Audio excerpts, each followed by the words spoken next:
When Nebuchadnezzar of Babylon burned the temple and destroyed Jerusalem, the initial reaction was one of overwhelming grief and sadness, and that's represented primarily in the book of Lamentations.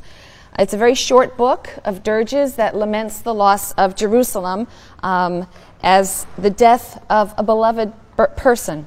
And it's traditionally attributed to Jeremiah. The Bible itself doesn't make this claim.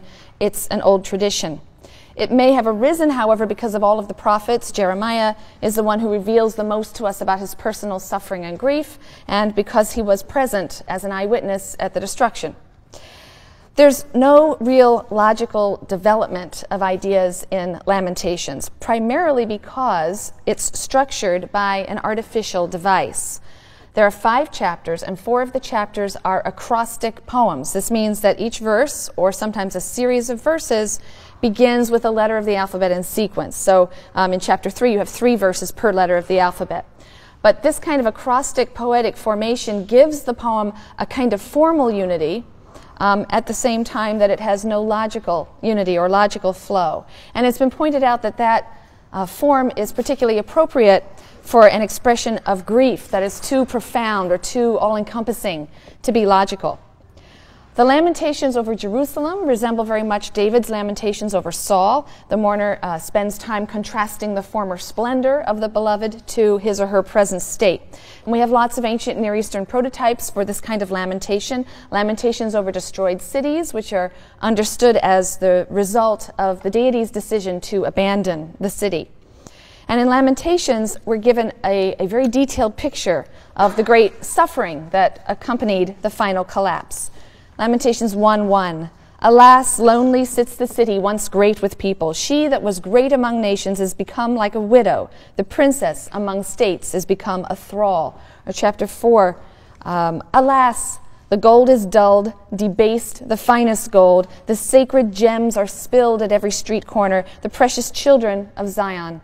Once valued as gold, alas, they are accounted as earthen pots, work of a potter's hands. Even jackals offer the breast and suckle their young, but my poor people has turned cruel, like ostriches of the desert. The tongue of the suckling cleaves to its palate for thirst. Little children beg for bread, none give them a morsel. Those who feasted on dainties lie famished in the streets. Those who were reared in purple have embraced refuse heaps. The guilt of my poor people exceeded the iniquity of Sodom, which was overthrown in a moment without a hand striking it. Her elect were purer than snow, whiter than milk. Their limbs were ruddier than coral. Their bodies were like sapphire. Again, the description of the physical beauty of the beloved. And now their faces are blacker than soot. They are not recognized in the street. Their skin has shriveled on their bones. It has become dry as wood. Better off were the slain of the sword than those slain by famine, who pined away as though wounded for lack of the fruits of the field. With their own hands, tender-hearted women have cooked their children. Such became their fare in the disaster of my poor people. The poet here, though, does adopt the standard Deuteronomistic interpretation of events, which infers sin from suffering, and therefore harps on the sin and the uncleanness of Jerusalem that brought on this calamity. Right? Their guilt exceeded the iniquity of Sodom in the passage we just read. And this is a strategy that, of course, justifies God. The poet singles out the corrupt priests, the corrupt prophets for blame. He attacks the popular ideology of the inviolability of Zion. Israel's many sins are what caused Yahweh to pour out his wrath and destroy Jerusalem utterly. And the descriptions of Yahweh's wrath, anger, his consuming rage, these are some of the most powerful and most violent poetry in the Hebrew Bible. They tend to divert attention, in fact, from the people's guilt and focus attention on their suffering. Children crying for bread, children starving to death, women raped, men abused. In chapter 3, the poet switches into the first person. So Jerusalem is speaking like one who's pursued and abused, beaten by an angry and violent master. Chapter 3, I am the man who has known affliction under the rod of his wrath. Me he drove on in unrelieved darkness. On none but me he brings down his hand again and again without cease. He has worn away my flesh and skin. He has shattered my bones. All around me he has built misery and hardship. He has made me dwell in darkness like those long dead. He has walled me in and I cannot break out. He has weighed me down with chains, and when I cry and plead, he shuts out my prayer. He has walled in my ways with hewn blocks. He has made my paths a maze. He is a lurking bear to me, a lion in hiding. He has forced me off my way and mangled me. He has left me numb. A remarkably violent passage. And in another remarkable passage, the poet describes God as refusing to hear the prayers of Israel. He no longer can forgive. He simply has to punish. This is in chapter 3 as well, verses 42 to 45. We have transgressed and rebelled, but you have not forgiven. You have clothed yourself in anger and pursued us. You have slain without pity. You have screened yourself off with a cloud that no prayer may pass through. You have made us filth and refuse in the midst of the peoples. Right? So God is simply refusing to even hear Israel's prayer. So there's this emphasis not so much on Israel's guilt, but on Israel's tremendous suffering, God's hard-heartedness. The poem ends with a plea of reconciliation in chapter 5, verses 19 to 22. But you, O Lord, are enthroned forever. Your throne endures through the ages. Why have you forgotten us utterly, forsaken us for all time? Take us back, O Lord, to yourself, and let us come back. Renew our days as of old. For truly you have rejected us, bitterly raged against us. Take us back, O Lord, to yourself, and let us come back. Renew our days as of old. Lamentations represents one response to the fall of Jerusalem. It's an overwhelming sense of loss, grief, misery, sort of shocked, a sense of shock, too, at God's treatment, and also a longing to return, a longing for renewal and reconciliation. But the 200 years following the destruction would prove to be a very critical time of transition. And Israelite literature in this period reflects the Israelites' struggle with the philosophical and religious challenge of the destruction. How could the disastrous events be explained? We've already seen the response of the Deuteronomistic school. Israel was collectively punished for idolatry. We've seen that history simply reflects justice on a national and international level in this view. We've also seen the response of Ezekiel. He promoted the idea of a continued relationship with God in exile and was awaiting a fantastic restoration, a redesign of human nature. We've seen the response of 2nd Isaiah, which emphasizes the universal significance of Israel's suffering, universal mission for Israel. For both Ezekiel and the author of 2nd Isaiah, Israel's suffering is serving a purpose in the divine plan. It's necessary. Israel needs purification and redemption, and that will prepare her for a new role in world history. But there are other responses as well, and they're found in the material that's collected in the 3rd section of the Hebrew Bible. That's the section referred to really as Ketuvim in Hebrew simply means writings, written things. So it's sort of a miscellany, a catch-all phrase. And the final portion of the course is going to be devoted now to that 3rd section. So Torah, Nevi'im, or prophets, and Ketuvim, or writings. Next time, I'm going to discuss the problem of dating many of the works that are in this 3rd section, the writings. For now, we'll suffice it to say that while some of the books in this 3rd section of the Bible may have predated the exile, they became canonical. They became authoritative for the community in the post-exilic period, and therefore served as a prism through which to view and come to grips with Israel's history. So we're going to turn today, first of all, to an examination of the 3 books that represent the wisdom tradition, what's referred to as the wisdom literature or wisdom tradition in ancient Israel. And the wisdom books of the Hebrew Bible are Proverbs, Job, and Ecclesiastes. Israelite wisdom literature belongs to a much wider and broad wisdom legacy or tradition in the ancient Near East. There's very little in biblical wisdom literature, apart from its monotheism, that lacks a parallel in the wisdom literature of Egypt or Mesopotamia. So ancient Near Eastern wisdom literature is literature that's characterized by a praise of human intelligence, applied to understanding the ways of the world, the ways of society. It tends to contain traditional advice that's been found to be tried and true. It tends to be very individually oriented, right, but at the same time quite universal and humanistic in its orientation as well. And in keeping with this style, Israelite wisdom literature doesn't really speak to the particular historical condition of Israel. It speaks to the general human condition. It makes no claim to having been divinely revealed, no special claim to having been conveyed by a prophet or by Moses. It's simply observational wisdom, all right? Advice and counsel that can be weighed or confirmed or disputed by experience.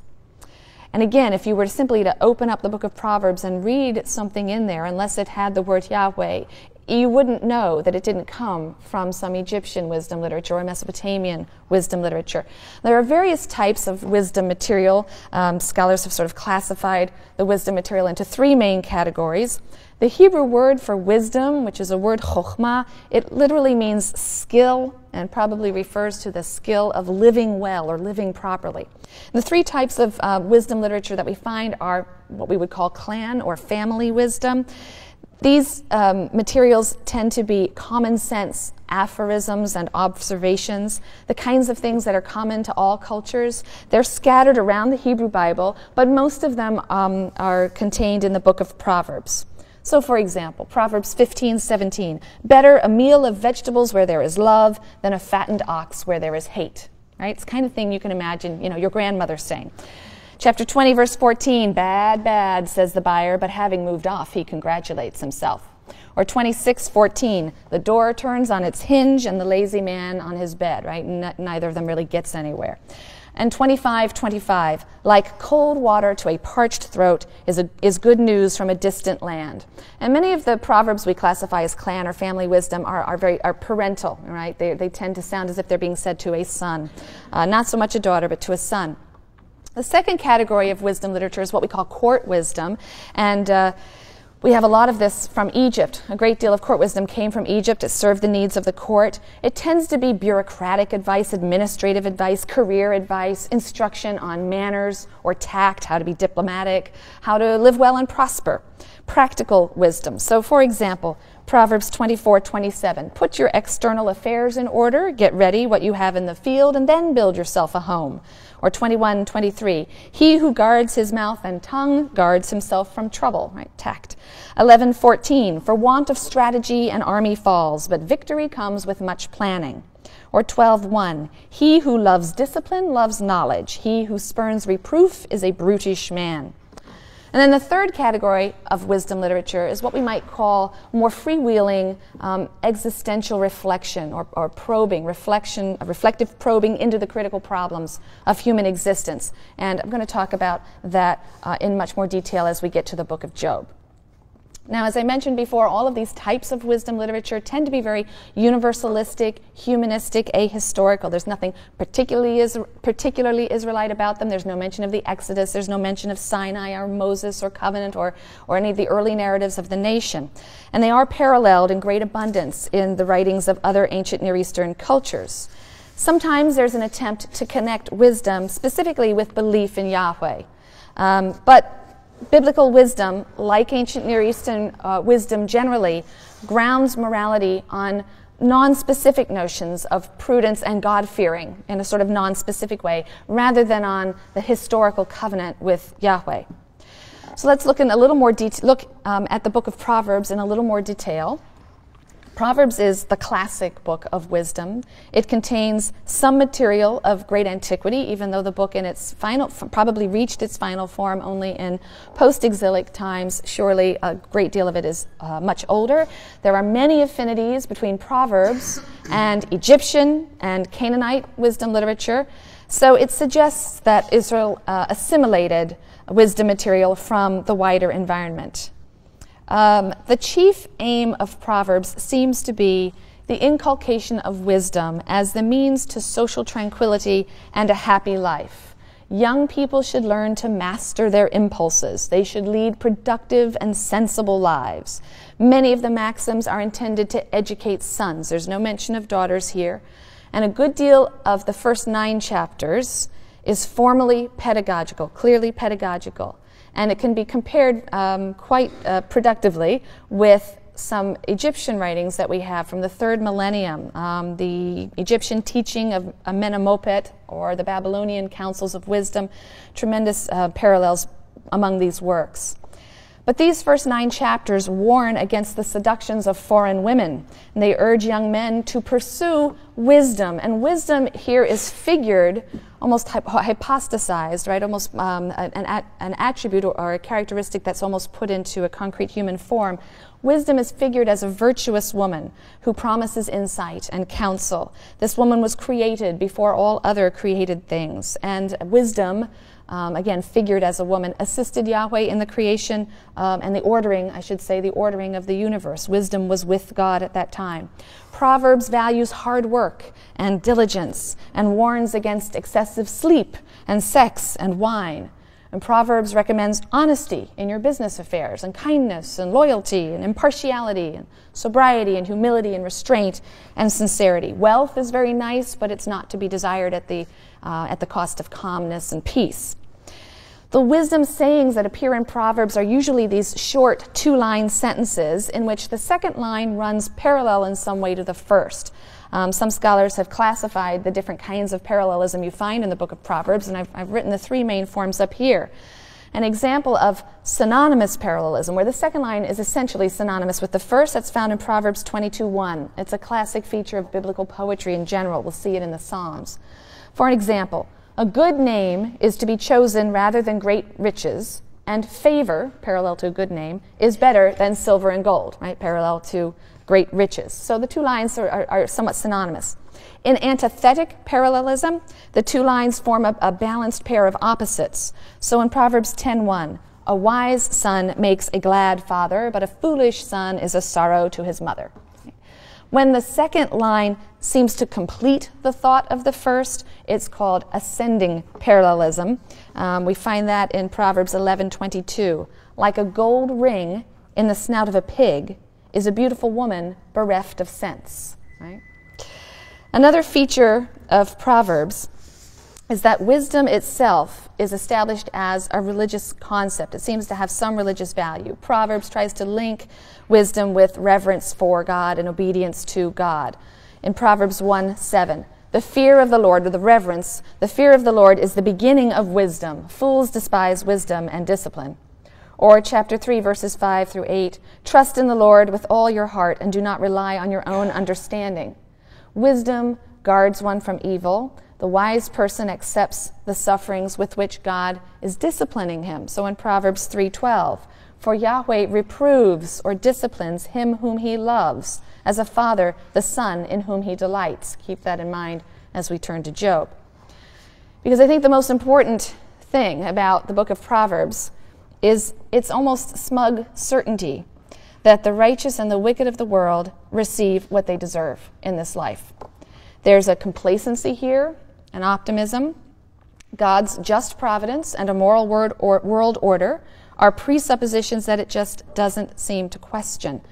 The wise person's deeds are good and will bring him happiness and success. The foolish person's deeds are evil, and they're going to lead to failure and ruin. The key idea is that a truly wise person knows that the world is essentially coherent, it's ethically ordered, there are clear laws of reward and punishment that exist in the world. Proverbs 26, verse 27, he who digs a pit will fall into it, and a stone will come back upon him who starts it rolling. Or 13:6, righteousness protects him whose way is blameless, wickedness subverts the sinner. If the righteous suffer, then they're being chastised or chastened by God, just as a son is disciplined by his father, and he shouldn't reject this reproof. He should welcome it. And this insistence on the basic justice of the world and the power of wisdom or fear of the Lord to guarantee success and security was one strand of ancient Israelite thought. It reaches crystallization in the book of Proverbs. It was available as a response to or an explanation of the catastrophes that had befallen the nation. We've seen it at work in the Deuteronomistic school, unwilling to relinquish the idea of a moral God in control of history and preferring to infer the nation's sinfulness from its suffering and calamity. Better to blame the sufferer, Israel, and so keep God and the system of divine retributive justice intact. But it's precisely this formulaic and conventional piety that is challenged by 2 other remarkable wisdom books in the Bible, the book of Job and the book of Ecclesiastes. And in Job, we find the idea that suffering is not always punitive. It is not always a sign of wickedness. It's not always explicable. And this is the first of several subversions of fundamental biblical principles that we encounter in the book of Job. The book of Job, we really don't know its date. It's probably no earlier than the 6th century BCE, but scholars disagree, and there are portions of it that seem to reflect a very old and ancient, very ancient tradition. It's one of the hardest books of the Bible for moderns to read, and I think that's because its conclusions, to the degree that we can agree on what the conclusions might be, but its conclusions seem to fly in the face of some basic religious convictions. You have to allow yourself, I think, to be surprised, to open your mind, to allow yourself to take Job's charges against God seriously. After all, the narrator makes it clear that God does take them seriously. God nowhere denies Job's charges, and in fact, at one point, the narrator has God say that Job has spoken truly. So no matter how uncomfortable Job may make you feel, you need to understand his claims and not condemn him. Job is going to attack the optimistic conventional piety that is typified in the book of Proverbs. He's going to challenge the assumption that there is a moral world order. The issues that are raised in this book are twofold. First, why God permits blatant injustice and undeserved suffering and evil to exist in the world. And second of all, whether people will be virtuous when they are afflicted and suffering. In other words, are people righteous only because God will reward them for it, or are they righteous because of the intrinsic and inherent value of righteousness? Those are the two issues. Now, literarily, the book contains two primary elements. First, we have a prose story, and that provides a framework for the book. That's chapters 1 and 2, and then it returns in chapter 42 at the end of the book. And into this prose narrative, this prose framework, a large poetic section of dialogue and speeches has been inserted.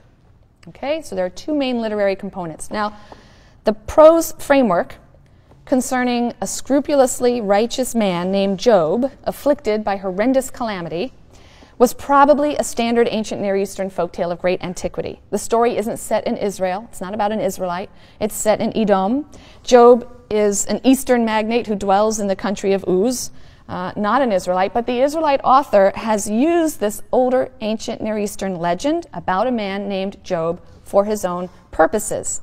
The name Job, which in Hebrew is pronounced Eov, is sort of bivalent in meaning. It can mean enemy in Hebrew, by changing vowels around, but it's the root is the root for enemy, oyev. Or if we take it in Aramaic, it can mean one who repents, a repentant one. And as we're going to see, the name will be appropriate in both senses as the story progresses. There's a handout on the side of the room. I'm not sure everyone took one when they came in. I'm wondering if it could be distributed, please. I'm sorry, it's going to help you chart what goes on in Job. But this handout contains an outline of the book's structure on one side. So that's mapped out on one side. On the other side, I have some important verses and terms. But we'll see from the outline of the structure, chapters 1 and 2 have this prose prologue about the pious and prosperous Job and his devastation, which is the result of a challenge which is put to God. At the end of that prologue, so at the end of chapter 2, he has 3 friends who come to sit with him in silence for 7 days. Silence doesn't last very long because we move then into the large poetic section, and that extends from chapter 3 all the way to chapter 42, verse 7. All right, so you'll see that structure on the handout. There are many ways to map the structure of the book of Job. Your handout charts, I think, one of the more common and clearer representations. Looking now specifically at the poetic section. First, you have a dialogue between Job and his 3 friends that goes from chapter 3 to chapter 31, verse 40. And it can be divided into 3 cycles of speeches. Job opens each cycle. So the first speech in each cycle is by Job, and then his friends speak in a regular pattern. First Eliphaz with Job responding, and then Bildad with Job responding, and then Zophar. And you have this pattern of 6 speeches.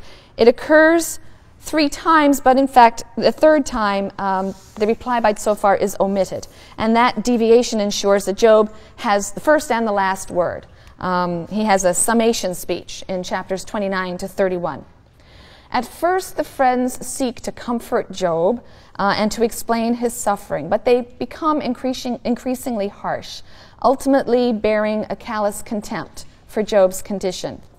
Now, this section closes with the long speech by Job, as I said, 29 to 31. He's lamenting the loss of his past pleasant life. He protests his innocence. He calls on God to answer. But then Elihu, this previously unannounced fourth friend, appears. He gives 4 speeches from chapters 32 to 37. He admonishes Job. He defends God's justice.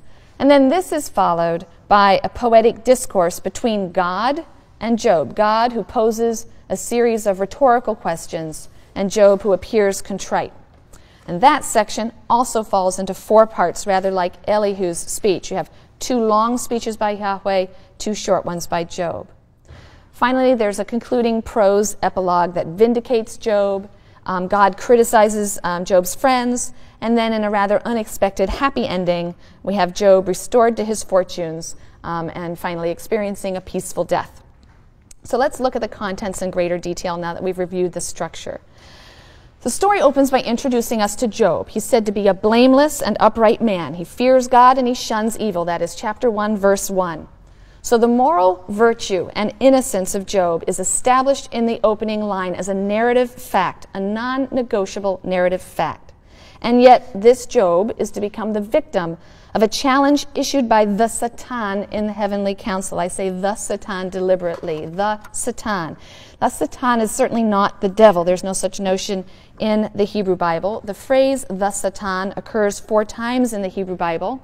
Here, and in Numbers 22, and in Zechariah 3, the Satan is simply a member of the divine council, one of God's minions whose function it is to investigate affairs on earth and to act as a kind of prosecuting attorney. He has to bring evildoers to justice. And it's only in later Jewish and especially Christian thought that the term loses the definite article from the Satan, which means the prosecutor, essentially, the prosecuting attorney, and becomes a proper name, capital S, Satan, for an enemy or opponent of God. This later concept of Satan develops as a means of explaining evil without attributing it to God. But that isn't the function of the Satan here. He works for God.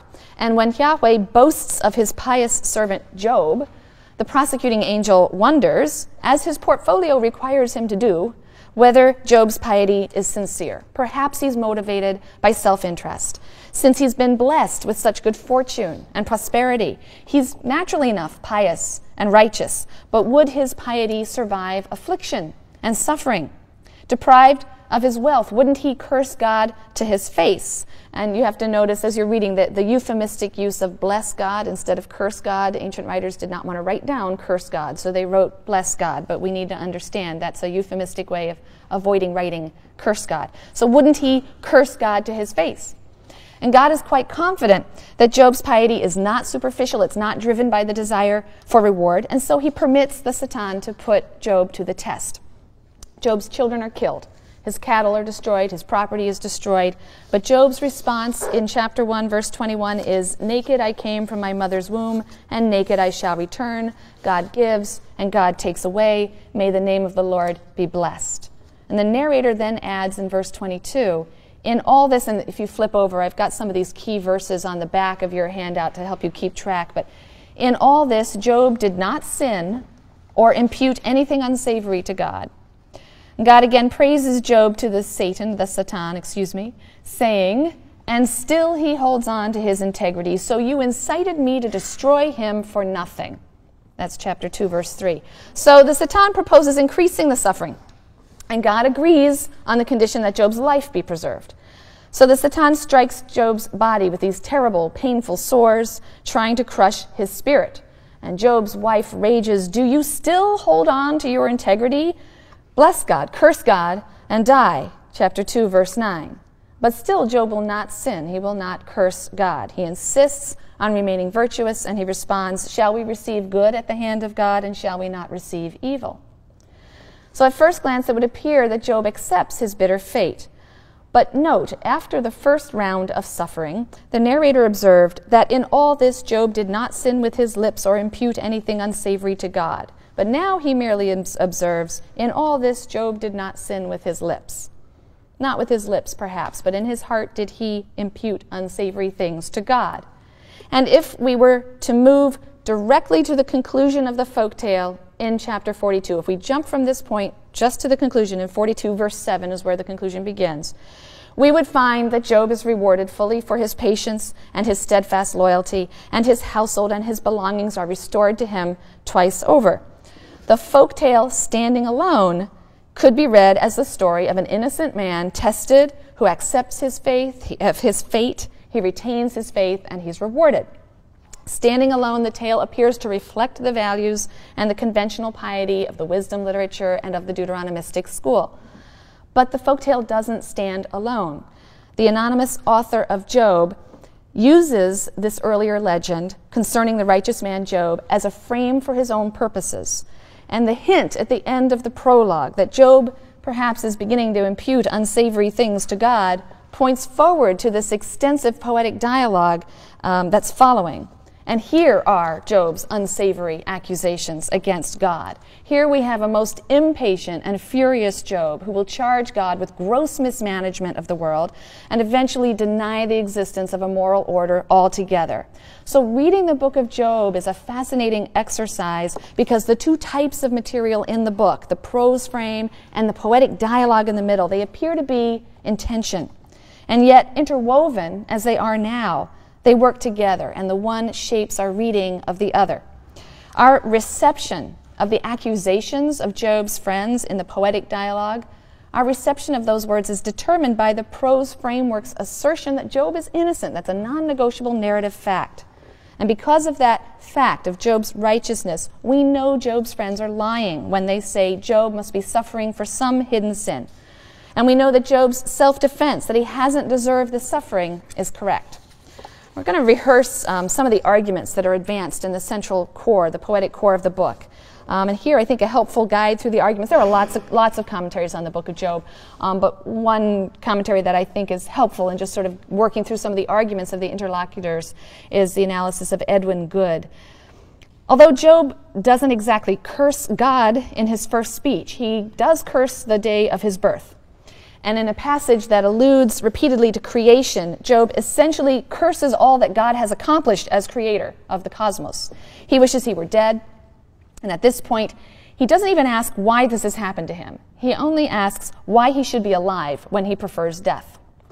And Eliphaz's reply is long and elaborate, and he seems to offer comfort. He seems to offer comfort until he injects a new element in the discussion, and that's the element of justice.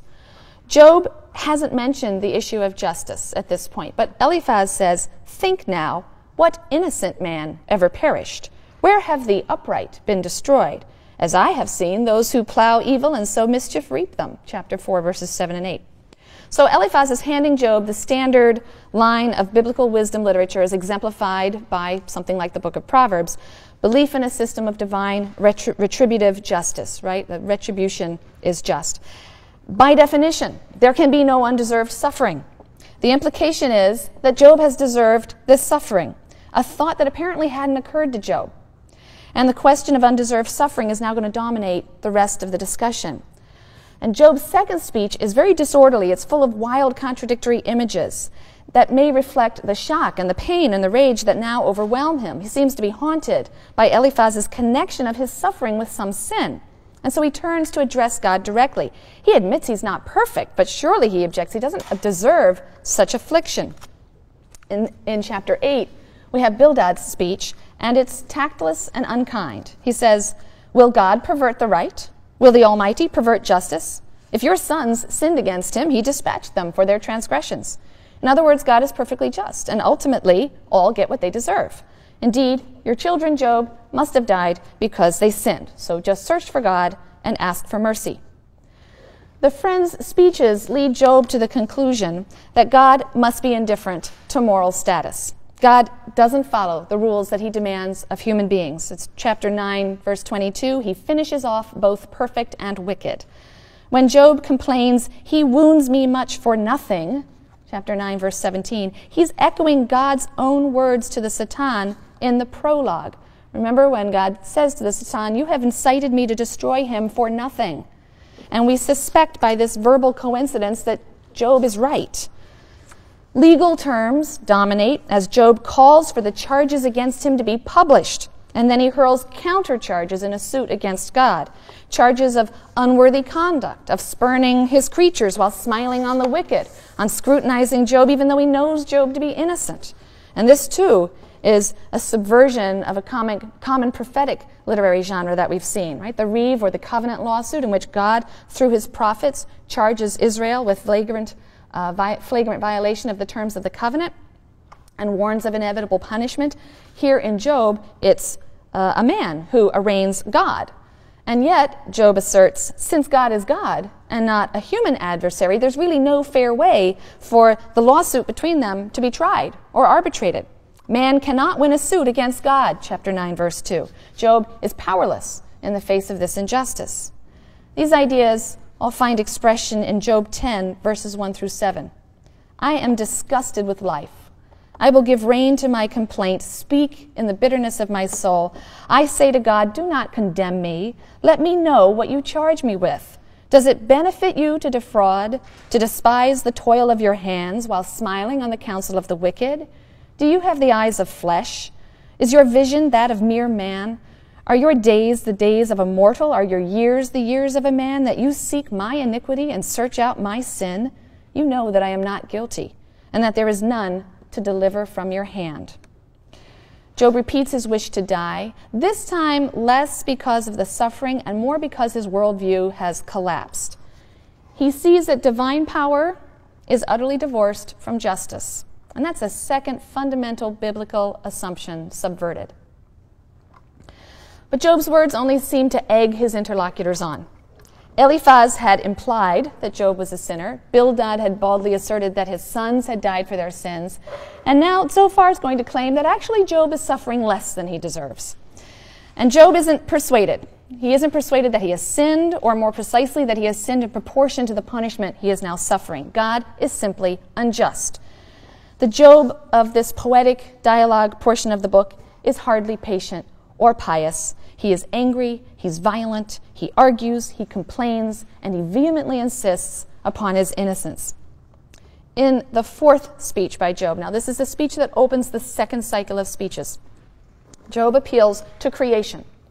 God's controlling power is arbitrary and unprincipled. He interferes with the natural order, he interferes with the human order, and this is itself a subversion of the Genesis portrait of creation as a process whose goal and crown is humankind. Again, Job demands a trial.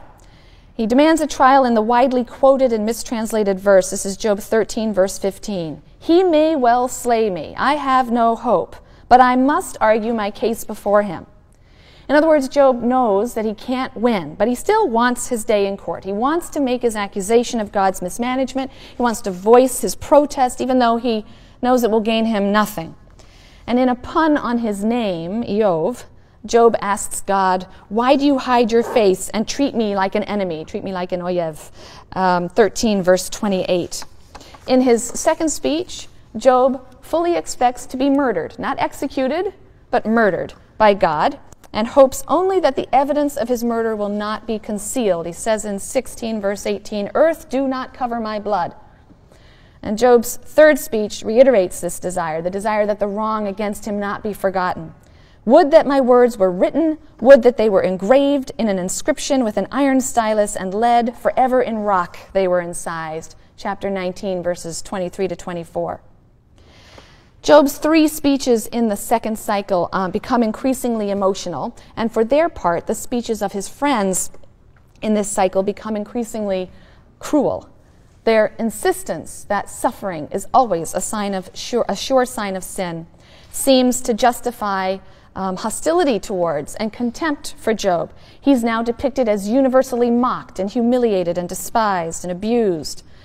And one cannot help but see in this characterization of Job's friends, so-called friends, an incisive commentary on the callous human propensity to blame the victim, and to do so lest our tidy and comfortable picture of a moral universe in which the righteous do not suffer should come apart at the seams, as Job's has. Job opens the third cycle of speeches, urging his friends to look, to really see his situation, because if they did, they would be appalled. Job's situation, looked at honestly, requires the admission that God has done this for no reason and that the friend's understanding of the world is a lie. Job asserts baldly, there is no distributive justice. There's no coherent or orderly system of morality in this life or any other. There is no principle of afterlife, after all, in the Hebrew Bible. Chapter 21, verses 7 through 26.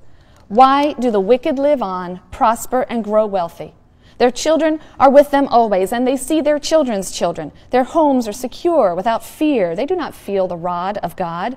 Their children skip about. They sing to the music of timbrel and lute and revel to the tune of the pipe. They spend their days in happiness and go down to Sheol in peace. How seldom does the lamp of the wicked fail? Does the calamity they deserve befall them? You say God is reserving his punishment for his sons. Let it be paid back to him, that he may feel it. One man dies in robust health, all tranquil and untroubled. His pails are full of milk. The marrow of his bones is juicy. Another dies, embittered, never having tasted happiness. They both lie in the dust and are covered with worms. But the friends can't look honestly at Job. They can't allow that indeed a righteous man suffers horribly. By the end of the third cycle, Job is ready and eager for his trial, but he can't find God. Job's final speech in the third cycle focuses on this theme of divine absence.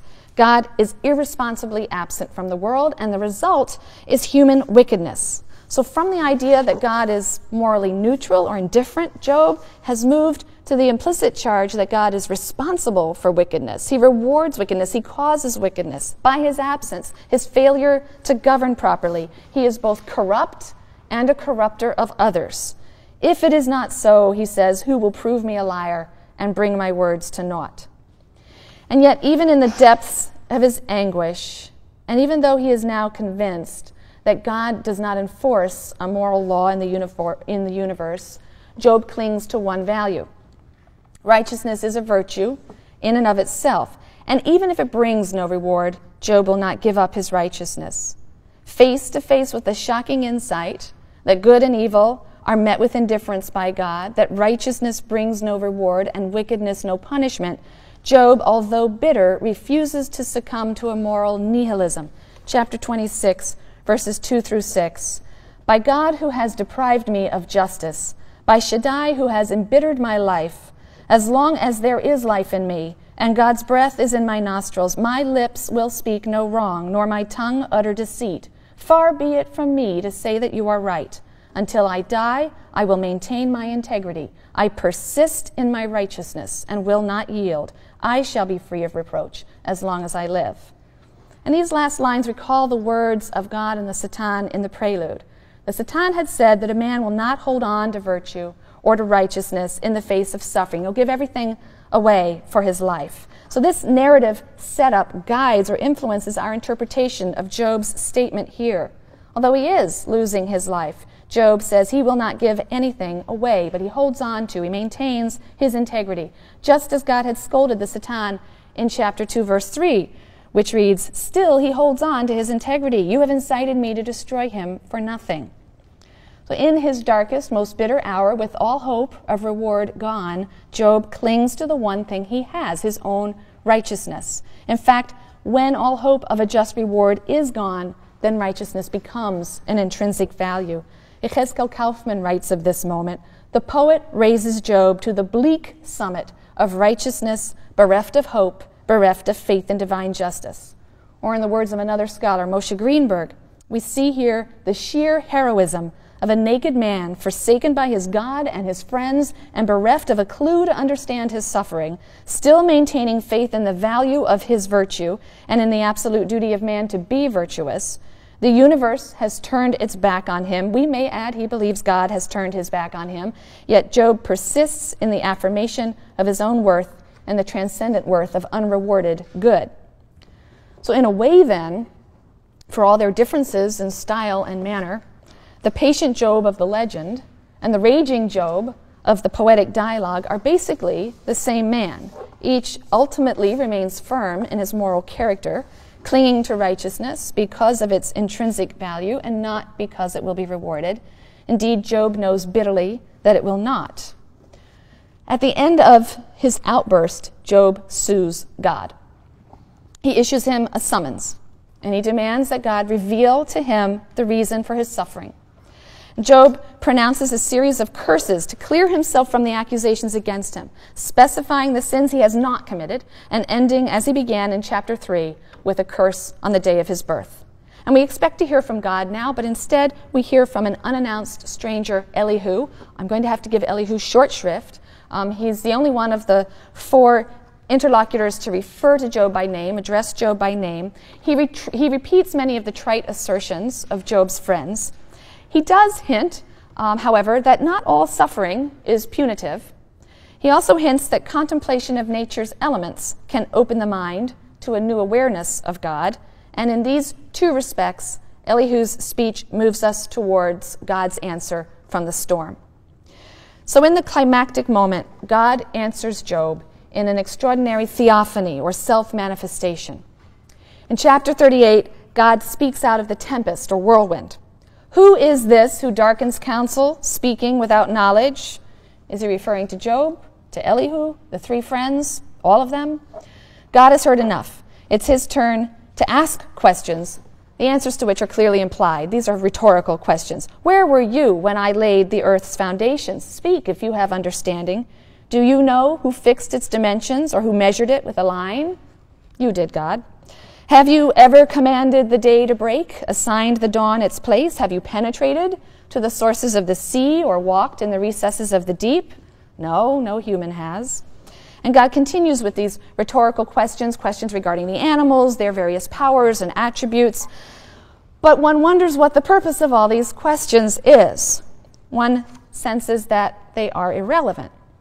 Job has posed some very specific challenges to God. Why am I suffering? Is there a pattern to existence? Is God's refusal to answer these challenges a way of saying there is no answer? Or is it God's way of saying that justice is beyond human understanding? Or is this theophany of God in nature, the focus on creation, an implicit assault on the fundamental tenet of Israelite religion that God is known and made manifest through his interactions with humans, his rewards and punishments in historical time? You'll recall that the monotheistic revolution is generally understood to have effected a break from mythological conceptions of the gods as indistinguishable from various natural forces limited by meta-divine powers and forces of the cosmos. The biblical God wasn't another ancient Near Eastern or Canaanite nature god ultimately, but a holy, transcendent power. He was figured this way in many parts of the Bible, known not through the involuntary and recurring cycles of nature, but through his freely willed and non-repeating actions in historical time. Such a view of God underwrites the whole system of divine retributive justice. Only an essentially good God who transcends and is unconstrained by mechanistic natural forces can establish and administer a system of retributive justice, dealing out punishment and reward in response to the actions of humans in time. Is the author of Job suggesting that history and the events that befall the just and the unjust are not the medium of revelation? Is God a God of nature after all, encountered in the repeating cycles of the natural world and not in the unpredictable and incoherent arena of human history and action? If so, then this is a third fundamental biblical assumption that has been radically subverted. So we'll turn now to God's direct speech to Job in 40 verse 8. Would you impugn my justice? Would you condemn me that you be right? And God, I think, is now getting at the heart of the matter. Your friends, Job, were wrong. They condemned you. They attributed sin to you so that they might be right. But you, too, have been wrong, condemning me, attributing wickedness to me, so that you might be right. Job's friends erred because they assumed that there's a system of retributive justice at work in the world, and that assumption led them to infer that all who suffer are sinful, and that's a blatant falsehood. But Job also errs if he assumes that although there isn't a system of retributive justice, there really ought to be one. And it's that assumption that leads him to infer that suffering is the sign of an indifferent or wicked God, and that's equally a falsehood. Job needs to move beyond the anthropocentrism that characterizes the rest of Scripture and the Genesis 1 account of creation, according to which humankind is the goal of the entire process of creation. God's creation, the book of Job seems to suggest, defies such teleological and rational categories. In a nutshell, God refuses to be seen as a moral accountant. The idea of God as a moral accountant is responsible for two major errors: the interpretation of suffering as an indicator of sin, or the ascription of injustice to God. And in his final speech, Job confesses to a new first-hand knowledge of God that he lacked before. And as a result of this knowledge, Job repents. Therefore, I recant and relent, being but dust and ashes, chapter 42, verse 6. And here we see the other meaning of Job's name, one who repents, suddenly leap to the fore. What is he repenting of? Certainly not of sin. God has not upheld the accusations against Job. Indeed, he states explicitly in a moment that the friends were wrong to say he had sinned. But he has indicated that guilt and innocence, reward and punishment, are not what the game is all about. And while Job had long been disabused of the notion that the wicked and the righteous actually get what they deserve, he nevertheless had clung to the idea that ideally they should. And it's that mistaken idea, that idea that led him to ascribe wickedness to God, that Job now recants. With this new understanding of God, Job is liberated from what he would now see as a false expectation raised by the Deuteronomistic notion of a covenant relationship between God and humankind enforced by a system of divine justice. At the end of the story, Job is fully restored to his fortunes. God asserts he did no evil. And the conventional, impeccably Deuteronomistic view of the three friends is clearly denounced by God. He says of them, "They have not spoken of me what is right, as my servant Job has." For some, the happy ending seems anticlimactic, a capitulation to the demand for a happy ending of just desserts that runs counter to the whole thrust of the book. And yet, in a way, I think the ending is superbly fitting. It's the last in a series of reversals that subverts our expectations. Suffering comes inexplicably, so does restoration. Blessed be the name of the Lord. God doesn't attempt to justify or explain Job's suffering, and yet somehow by the end of the book, our grumbling, embittered, raging Job is satisfied.